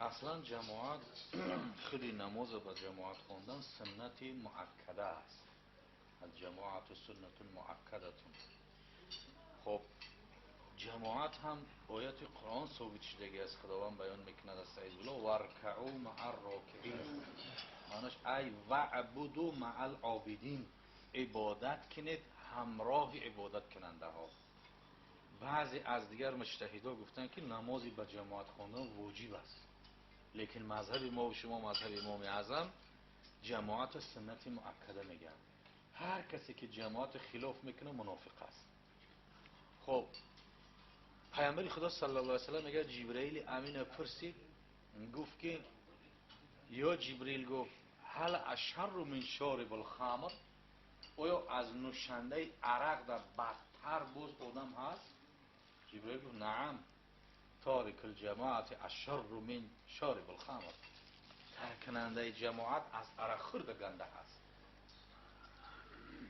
تارک الجماعت اشر من الغیب و النمامه ترک کننده جماعت از غیبتی و سخنچین ده بدتر است پیامبر خدا را حضرت جبرئیل علیه السلام بیان کرد بعد از اون جماعت همین است که رسول خدا صلی الله علیه وسلم تمام عمر مبارک شون که 63 سال عمر دیدن نماز با جماعت میخوندن نماز تنها خودشون نخوندن یعنی خیلی یگون روایت ما نداریم حجت نداریم دلیل نداریم که پیامبر نماز پنجاخته را خودش تنها خونده باشه نیست حتی اگر انسان بیمار هم باشه باید از کتفش برداشته برن جماعت بعضی مجتهدان میگن که نماز با جماعت از نماز تنها گذار در حدیث ها پیامبر میگه فضیلت دارد به 27 درجه مثلا یک نماز پیشینه که ما یک بار میخونیم اگر همین پیشین شما در خانه‌تون 27 بار اثر گردونده بخونین،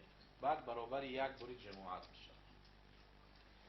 پیامبر خدا در حالتی که مریض موت بودن، همون کسلیه که با همون کسلی و بیماری که از دنیا گذاشتن، پاها قدرت رهگشتن نداشت، قدرتی نداشت که با پا راه بگرده. وقتی که نماز بامداد شد، حضرت بلال حبشی اومدن اذان گفتن، بعد اذانشون حی علی الصلاة و حی علی الفلاح، الصلاة خیر من النوم گفتن. پیامبر خدا نبر آمد، براستی در آمد و گفت که الصلاة یا اهل بیت النبوه، بلند گفت ای خاندان پیامبر. گفت وقتی نماز گشته رفت. باز دویم مراتب آمد، پیامبر را ندید. سوم مراتب آمد که حضرت فاطمه زهرا گفت که یا بلال، گفت پیامبر خدا با نفس خودش مشغول است، قدرت رهگشتن ندارد. و رسول خدا صلی الله علیه و سلم بیان کرد که مرو ابابکر ان یؤم الناس، امر کنید که ابوبکر مردم امامتی بکنند. ببین در زمانی که پیامبر خدا زنده بود، حیات بود، گفت امر کنید که ابوبکر امامتی کنه. حالا که حضرت عمر بود، عثمان بود، علی بود، طلحه و زبیر، 120,000 صحابی بود، پیامبر گفت ابوبکر امر کنید در نماز پیش بدروید. وقتی که حضرت بلال میگه پیامبر خدا را دید که با تخته پیش خوب است، پاها قدرت خیستن نداره، میگه تا همون صف رفتن، میگه با دستاش خطی در سرش میزد، میگه یا لیتنی لم تلدنی امی، ای کاش که مرا مادرم تولد نمیکرد که پیامبر را به این حال میبینم. و انکسار زهرا، این میان من شکست، میگفت بلال. گریه کرده اومد در صف ایستاد.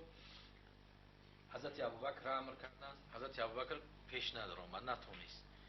بعد از آن پیامبر خدا امر کرد فضل ابن عباس و علی رضی الله عنه هر دو آمدن، پیامبر خدا را برداشته کردن از کتفهای مبارک رسول خدا را و گفت مرا بری نکو به مسجد. گفتن که رسول الله قدمهای مبارک تا برداشته کنیم. رسول اکرم گفت نه، از ثواب قدم زدن مسجد محروم نمانم. هر یک قدمی که ما و شما زده به مسجد میریم، به هر یک قدم خداوند جل جلاله 10 بدی ما و شما را کوره میکنه، نیست میکند، 10 نیکی در نامه اعمال ما ثبت میکند. گفت نه، پای مرا برداشته نکنین. پاهای پیامبر خدا هم تا آویزان با بالای همون قمیصان کشاله کرده بردن. حضرت مولای جنون میگفت همان بدر و دجا محبوب معبود، برفتن پای او بر عرض میسود. برای دین نمان از بندگی ها، تو چون پیرو به این شرمندگی ها. به نزد هر طعام پهلوانی، به وقتی طاعتت رنگی زنانی.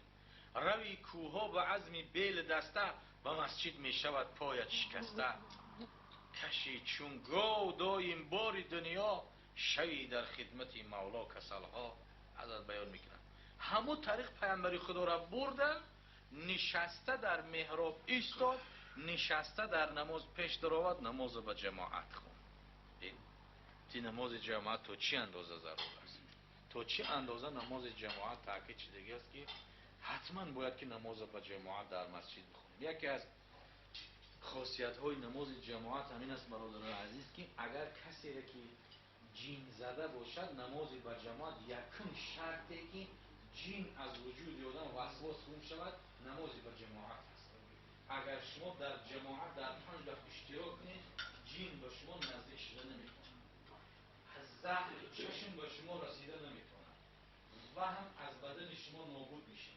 وقتی که شما نماز به جماعت، وقتی که نماز به جماعت مسلمان ها خواندن از جا نخیستن، حال همه از نماز سراسیمه برآمدن خوب نیست. نیستن ذکر را بکنن، دعا را بکنن، دعا و درود بکنن، بعد بخیزن خوب است. یکی سلام دادن خیستن رفتن جایز است به ضرورت، لیکن بی ضرورت رفتن خوب نیست. بلکه صبر کنن، دعا کنن. تا زمانی که سلام داد نمازخوان از جاش بر نخواسته است، همه فرشته های اطراف دعا میکنن که اللهم اغفر لهم، اللهم ارحمهم. فقط ذکرشون خدایا مغفرت بکن این نمازخوان ها را، خدایا رحمت بکن بر این نمازخوان ها. فرشته ها در حق ما و شما دعا میکنن تا زمانی که از جامو نخیسته باشیم. چند نفر از مصفدا و کلانترها مومدن نماز که بود میشیدن به حضور نمیخیستن. یه رفتن مردم به حضور میشن. این از همین حدیث با خبر دست کرد. تا زمانی که از جد بر نخواسته ای فرشته ها در حق دعا میکنن اللهم اغفر لهم اللهم ارحمهم. دیگر نماز جماعت در کبایر میارد. کسی که دائما ترک جماعت میکنه گناه کبیره میگیرد. میگه کسی بود میگه که از تابعین در نماز بامداد اشتراک نکرد، فقط یک نماز بامداد در خواب ماند. وقتی که میگه دیگر نفری که از اولیاء الله بود با او گذر کرد، دیدش وقتی که در جماعت او را ندیده بود، دید بعد از سلام علیکم و رحمت الله گفتن در از قفوش گفت انا لله و انا الیه راجعون. ایره ما وقتی مثلا همین را بیان میکنیم که یک کس بشنوه که مرد است، میگن فلان مرد است، میگیم انا لله و انا الیه راجعون. تو در نماز جماعت نبودی پس در حساب مرده هستی. کلمه مصیبت استرجاع گفت انا لله و انا الیه راجعون. بعد از اون شخص گریه کرده و تابعین گفت قسم به خدا که اگر یک بچه 20 ساله من میمرد 10,000 آدم مرا آمده در همینجا تعزیه بیان میکرد، لیکن فوت نماز شد، از من نمازم جماعت فوت شد، یک کس تعزیه بیان کرد. یعنی کسی که در جماعت حاضر نمیشوه یا نماز نمیخونه، گفتی اما حضرت خواجه حافظ که هر آن کس که در این حلقه نیست زنده به عشق، هر آن کس که در این حلقه نیست زنده به ذکر، نمرده به فتوای من برو جنازه کنید. نمرده من فتوا میتونم که جنازه او را بخونید. کسی که در این حلقه به ذکر به نماز او زنده نیست. یعنی کسی که عبادت داره زنده هست، عبادت ندارد حکم زنده را ندارد. برای همین نماز به جماعت خیلی ضرور است. تا حد الامکان باید که نماز به جماعت بخونیم، نماز در مسجد بخونیم. حضرت ابو قلابه گفتگی تابعین در دقایق الاخبار بیان میکند، میگه از یک محله گذشت که در اون محله یک مسجد بود. در مسجد در آمد چند نماز خوند تا تهجد کمتر پینک رفت که مسجد ذکر میکرد. همون مسجد محله میگفت که خدایا اهل این محله را تو خور بدار، برکت از یا برداشته کن که همچنان که مرا خور کردند. مسجد دعا میکرد خدایا تو اینها را خور کن که اینها مرا خور کردند. مردم محله میگه همه رنجور بودن، کسل، بینوا، مصیبت زده، کم بغل، قشاق، همه احوالشون بد بود. وقتی که روز شد نماز بامداد خواند، 1 ساعت بعد از بامداد با مردم در باب جماعت امر معروف کرد. میگه چند ماه پس دیگر اومد گذر کرد در همون مسجد، در نیز شب یک پینک رفت که با گوش صدا رسید که مسجد در ذکر است که خدایا اهل ده اهل محله را خدایا تو آباد و با برکت نگه بدار که اینها مرا آباد نگه میدارند. خدایا اینها را آباد نگه بدار که اینها مرا آباد کردند. خدایا اینها را تو خوشوقت بدار، برکت عطا بکنی همچنان که درون ما پر برکت شدی پر رمز کن. مسجد از دعا میکرد. پس جماعت که شعار مسلمان، شعار اسلام است، باید که نماز را به جماعت حد امکان، مگر در زمان پیامبر خدا صلی الله علیه و سلم عبدالله ابن ام مکتوم هر دی چشمش نابینا بود و پیش پیامبر خدا اومد که رسول الله گفت آیا من در جماعت اشتراک کنم؟ پیامبر خدا گفت که نه، برای تو جماعت آمدن واجب نیست. پشت گردن رفته ایستادگی بود که آواز اذان شنید. پیامبر خدا گفت عبدالله ابن که ایستاد جای، آیا آواز اذان میشنوی؟ گفت میشنوم. پس گفت اجابت که اذان بیا با مسجد. کسی که هر دی چشمش نابینا بود، از خاندان تا مسجد یک سیم یک تار کشیدگی بود که نابینا بود، همه را قپیده آمده در جماعت اشتراک میکرد. نابینا بود. ولی الحمدلله خداوند خدر نعمتاشو داده است، حتی که یک چشم 9 فرشته محافظت میکنند. وقتی که انسان به جای نادیدنی ببیند، نامحرم ببیند، فحشا ببیند، منکر ببیند، قرآن نبیند، پیش نگه کرده مسجد نرود، مدرسه نرود، همون 9 فرشته میگه در چشم دعا میکرده که خدایا اجازت ما از چشمی براییم، او که برای انسان کور میشود. پس برای همین نماز جماعت خیلی هم ضرور است، باید که نماز به جماعت بخونیم، حرکت کنیم که نماز به جماعت بخونیم. انشاءالله که هم فایده دنیا و هم فایده آخرت میشه. Сейчас время намаза, Аллах, подошло. Время джамата. Намаз. Shittam. Yo'q, masjidga boramiz. Juda ko'p odam aytilgan masjidga. Ya, men aytdim. Hamjam. Davlat savoli degan. یک کس زنش طلاق کرد، یک طلاق کرد درباره طلاق یک طلاق کرد بود بعد طلاق با نو شد همین زن شد نو شد و خیلی 6 ماه یا 1 سال گذشت و با یک طلاق کرد همون دو طلاق می شود یا این یک طلاقش وجود منسوخ شد؟ خب طلاق دو قسم می شود. طلاق باین است، طلاق رجعی. طلاق باین همین است که بالکل نکاح بریده می شود. اگر طلاق رجعی باشه، مثلا میگه طلاقت کردم بگه یا یک طلاقت کردم، در این صورت در طلاق رجعی نکاح شرط نیست. وقتی که یک بوسش گرفت یا دست قپید یا همخوابگی کردن، همین خودش نکاح می شود. بله نکاح می شود. لیکن اگر طلاق باین کرده باشد تا از سر نو نکاح نکند و مهر نو ندهد درست نمیشه زندگیشون. های طلاق گفتگی شما کدام قسم طلاقه؟ رجعی باشه هر جمع میشه. مثلا اگر یک طلاق کرد باید طلاق کرد دو طلاق میشه. فقط یک طلاق دیگر صاحب میشه. اگر یک طلاق دیگر کنه اگر تمام دیگه الله دیگه او را گفته نمیتونه. بعد یک طلاق باید دانشوی داغ شده یک برش کنه. بله آخه فهمیدم. باید نمیشکند نکن طلاق. نه آخه او طلاق موندگی باید طلاق دیگر کرد که رجعی بر رجعی جمع میشود. رجعی بر رجعی جمع میشود و همون داغش میموند. لیکن باین نه. باین نه. مثال 100 طلاق بیاد 2 طلاق بیاد رقم نگذاره اگر به شرط 100 طلاق بیاد 3 طلاق میشود و در 97 تا دیگهش گناه میگیره، چون که از شریعت زیاد کرد.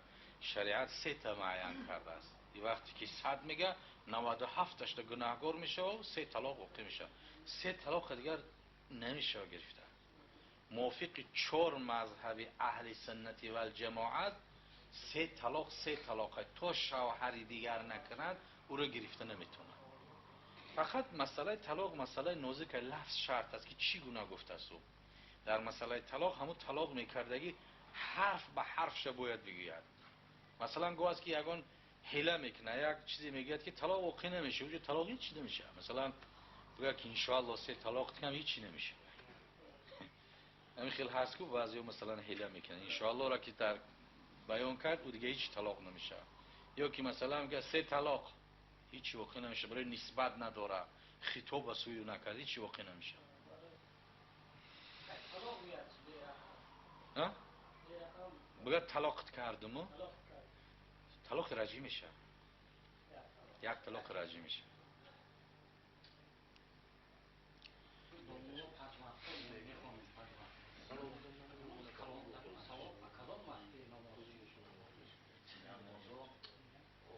همش فرض است.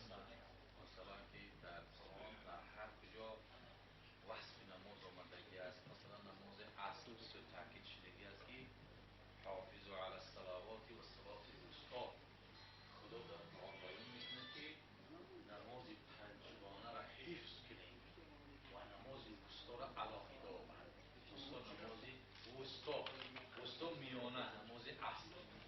نماز اصل نمازی است که بامداد و پیشین از این طرف میمونه، شما گفتن از این بین. نماز وسطی اصل. این خدا میگه در حدیث پیامبر خدا صلی الله علیه و سلم بیان میکنه که اگر انسان زن و فرزند و خانه و درش نیست شود مصیبتی سبکتر است از مصیبت کسی که نماز عصر ترک میکند. اگر انسان زن و فرزند و خانه و درش چپه شود نابود شود مصیبتی سبکتر است از مصیبت کسی که نماز عصر ترک میکند. خیلی تاکید شده. دیگر نماز بامداد و نماز خفتن پیامبر خدا میگه اگر شما ثواب نمازی به جماعت بامداد و خفتن اگر شما میدونستین میفهمیدین هر آینه به مسجد میویدین حبان شکمولک چی میگین شما؟ پاپلاستونسکی شما همین تا کرده اگر بیمار هم میشینه کشیده خزیده جون تو نکشیده با مچه اگر اجر ثوابی رو میدونستین. نمازی بامداد و نمازی خفتن. پیامبر میگه من صلى بردینی دخل الجنه، کسی که دو نمازی سلقینه بخواند داخل جنت میشود. نمازی سلقین بامداد است و خفتن.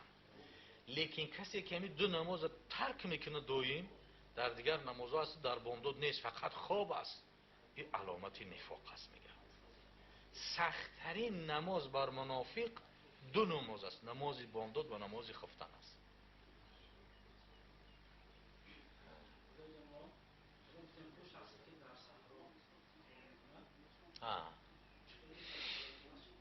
اگر ضرورتی باشه که تا حد الامکان با جماعت بخونه، در مسجد بخونه. لیکن اگر ضرورتی باشه که مثلا کارش سخت ضرور است، در همون جای کارش هم که اگر 2 نفر 3 نفر هم که باشن با جماعت بخونن ثواب جماعت هم میاد.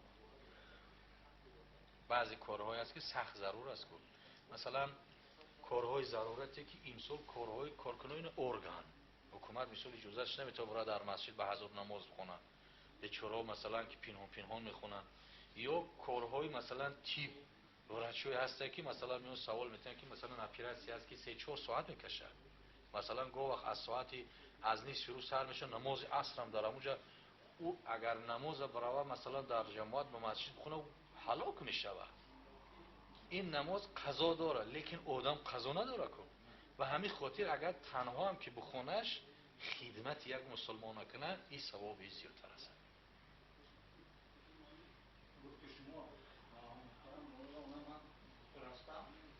کارهایی که می شود من نماز خواندم وقت ندارم، وقت دارم شرایط ندارم.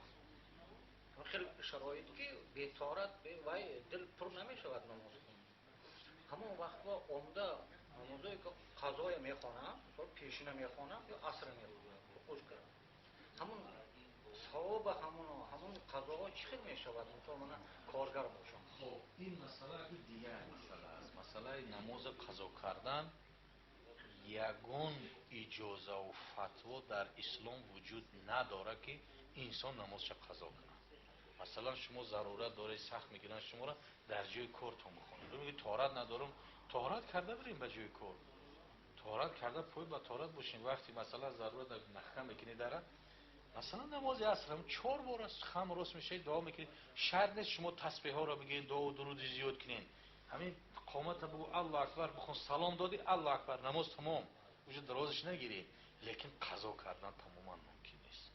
تماما اجازت در قضا کردن نماز وجود نداره. غیر از مرگ، غیر از بهشیدن وجود نداره یگان ازری که انسان نمازش قضا کنه.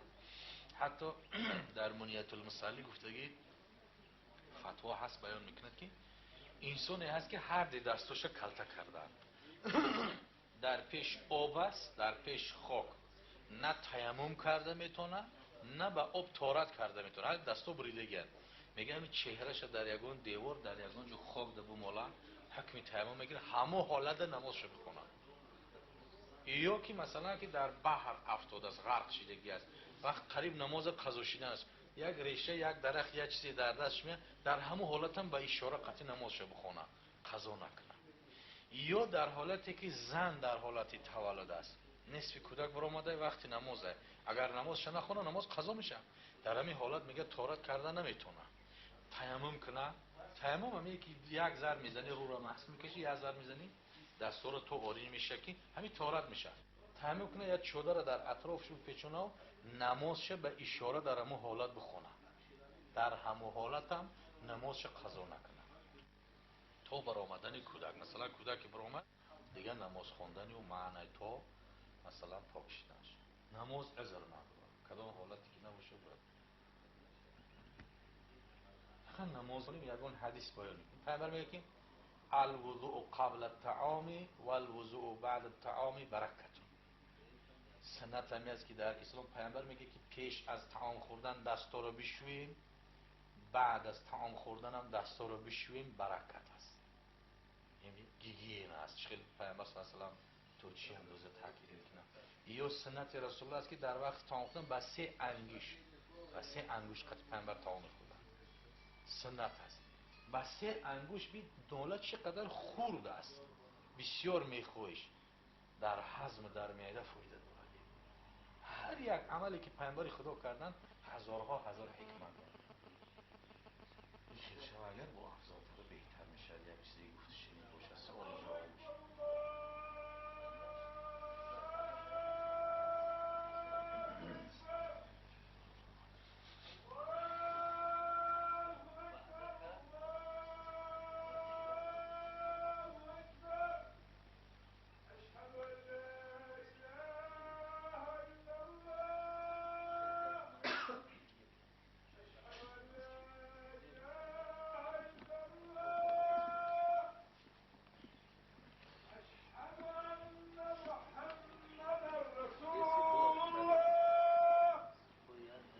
أشهد أن محمدا رسول الله حي على الصلاة حي على الصلاة حي على الفلاح حي على الفلاح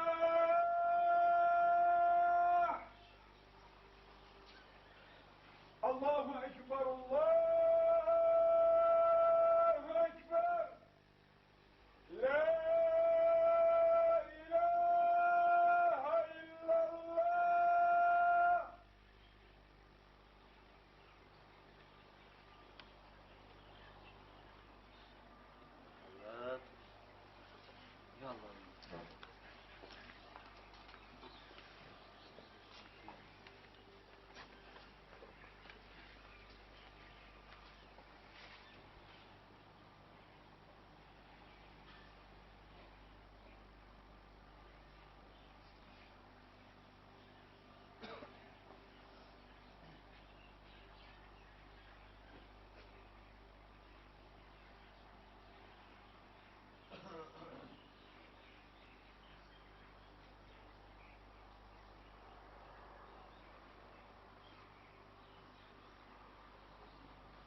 اللهم تقبل هذه الصلاة الزهرية المعصومة مع جميع صلواتها المباركة